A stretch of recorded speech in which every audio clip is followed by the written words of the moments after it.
In today's video, we're going to show you how to turn on or off just-in-time JIT provisioning, which is also known as real-time sync. There are two ways to do this, a global setting and a per-app setting. First, let's start with the global setting. Here's what you need to do. Go to your Okta admin dashboard. Click on Customization and then Other. Scroll down until you find Just-in-Time Provisioning and click Edit.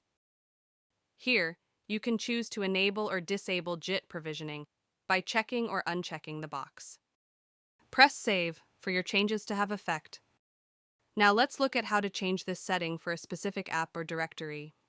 In our example is an Active Directory instance. Head over to the directory, then Directory Integration. Here select the directory you wish to update.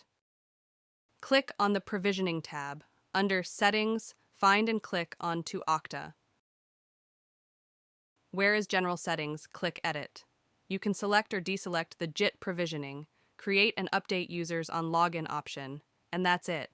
You've now learned how to manage JIT provisioning, both globally and for individual apps. Thanks for watching. If you found this video helpful, please like and subscribe to us on YouTube.